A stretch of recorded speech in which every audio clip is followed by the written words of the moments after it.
When it comes to the term unicorn in the NBA, it applies to unique players that have a unique combination of physical tools and skills. They do things at their size that just don't seem possible. And while it's actually slowly starting to become the norm now, tall power forwards that can shoot and dribble were considered rare at one point in the NBA. However, for all the Jaren Jackson Jr.'s that show elite versatility on both ends of the floor, Karl-Anthony Towns, who can take guys off the dribble and be elite shooters, and Kevin Durant being Kevin Durant, you have the guys who are projected to be unicorn-type prospects that didn't pan out. And one of the biggest examples of these projections that didn't pan out is Dragan Bender. Following the success of Kristaps Porzingis the year prior, Bender was supposed to be the next guy up as that tall, skilled big man from Europe. But that just wasn't the case. So what went wrong with his career? But before we get into today's video, I've noticed that about 67% of you guys that watch my videos happen to not be subscribed. So if you happen to fall into that 67%, or you just happen to be new and like what you see, feel free to like, subscribe, hit the notification bell, be notified whenever I release a video.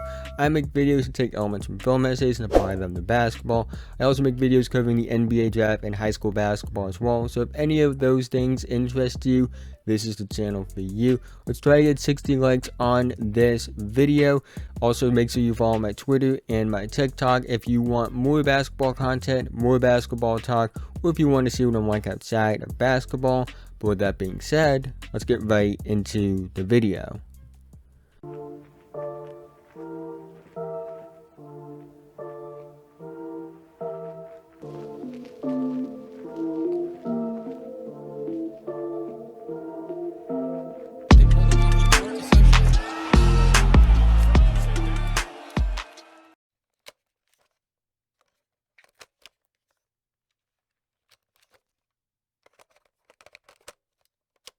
Dragan Bender was born in Bosnia and Herzegovina. He moved to Split, Croatia, and at the age of 12, he would start attending Nikola Vujicic's basketball academy. He actually started out as a point guard when he first started playing. Because of this, he would learn to become a very versatile player as he grew to become more of a power forward or a center build. He would play for KK Split, KK Katesla, and Maccabi Tel Aviv between the years of 2012 and 2016. And while the numbers weren't always great, scouts saw loads of potential in a versatile 7-footer. And really with European prospects, numbers aren't always everything when it comes to younger players like Dragan Bender. He was viewed as the best international prospect in the 2016 NBA draft and a lock for the top 10, with some even thinking he could go as high as number 3 to the Celtics. He was praised for his shooting ability and potential as a versatile offensive player. He was viewed to have high potential as a passer and a ball handler, and really the idea of a potential 7-footer that can pass, shoot, and dribble sounds amazing. However, the key word was potential. He was very physically immature and needed time to develop, and it was clear that it was going to be a project despite the amount of potential and talent that he had. And even when the Suns took him with the 4th overall pick, people knew he had all the potential, but he needed time to grow. What was odd was that the Suns then traded back up to the number 8 pick to take Marquese Chriss, another power forward prospect. In fact, Marquese Chriss was a power forward prospect that the Suns were heavily considering taking with the 4th pick before they eventually took Dragan Bender. Now, Dragan Bender's NBA debut was actually pretty good. He played in just 11 minutes, but he made the most of those 11 minutes as he scored 10 points on 4 for 5 shooting from the field. In that game, alongside fellow rookie Marquese Chriss and Devin Booker, the Suns would become the first team to have 3 teenagers on the court at the same time. Bender also joined Devin Booker and Giannis Antetokounmpo as the only players to score 10 points in an NBA game at 18 years old since 2007. However, despite a somewhat promising debut, Bender would have a rough rookie season. He would see very limited playtime and even pick up DNPs. On February 8th of 2017, Bender would actually undergo successful routine orthopedic procedure on his right ankle to remove a bone spur. I totally messed that up, I know.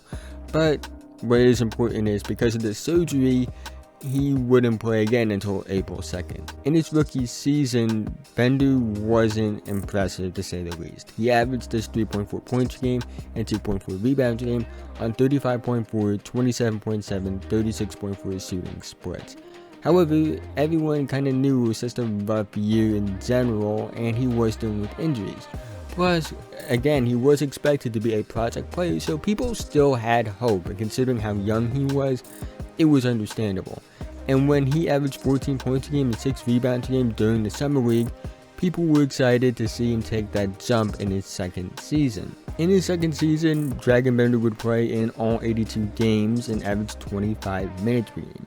However, he wasn't that impressive despite getting a bigger role within the rotation. He averages 6.5 points a game, 4.4 rebounds a game, and 1.6 assists per game on 38.6, 36.6, 76.5 shooting splits.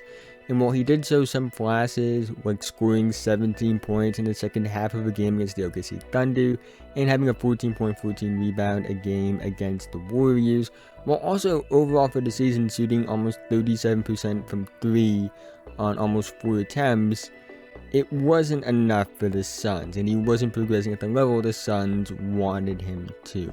So he was going into his third year, and the Suns decided to decline his fourth year option, meaning that at the end of his third NBA season, he would become an unrestricted free agent. And it really would become a prove-it year for Bender, not only because he was going into unrestricted free agency in the next year, but also because the Suns drafted DeAndre Ayton, who was going to take a lot of Bender's minutes, and it really put him in a tough spot.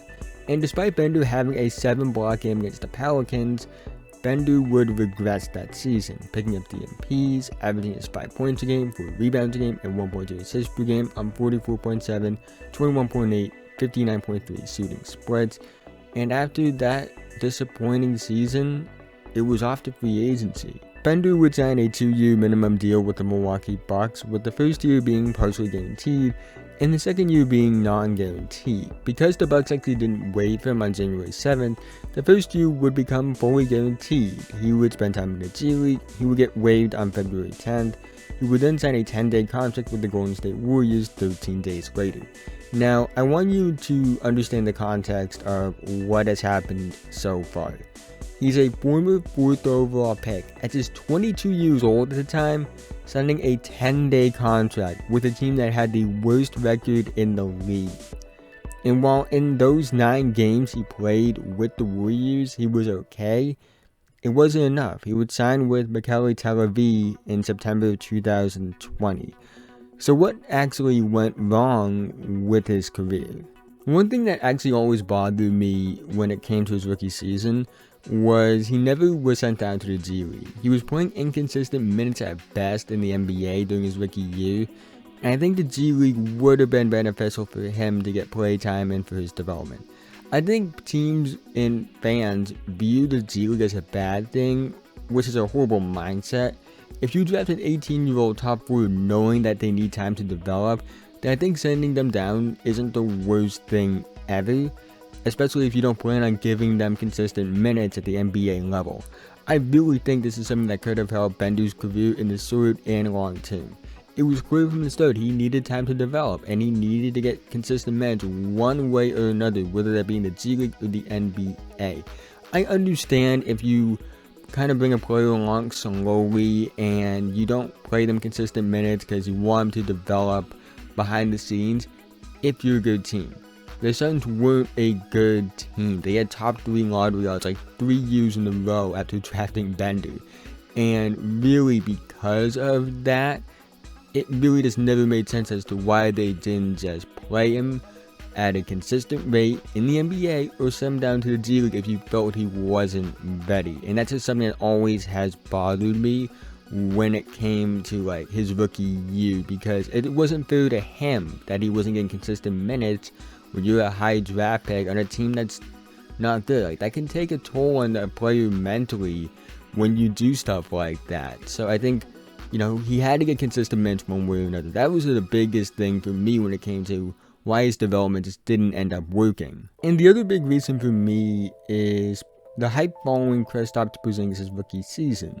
Now, you have to remember, Porzingis was drafted a year prior to Bender being drafted with the 4th overall pick, and many thought it was a reach. That pick was booed, and people thought he was going to be a project player that they brought along slowly.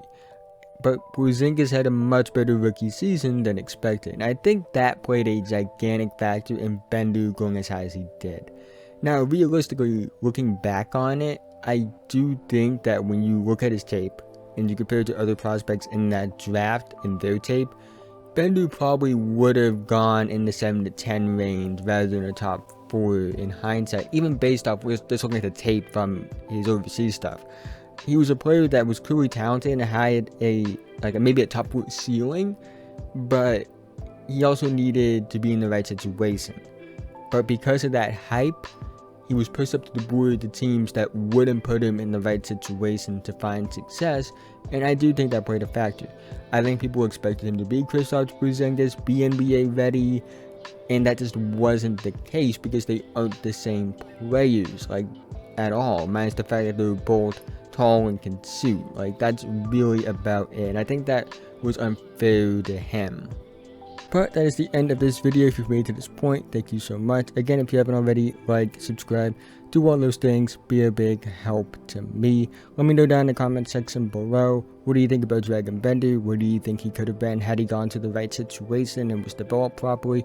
Who are some guys that you thought were going to be really good in the league that just didn't end up panning out? Love to hear all that stuff in the comment section below. But with that being said, have a nice day.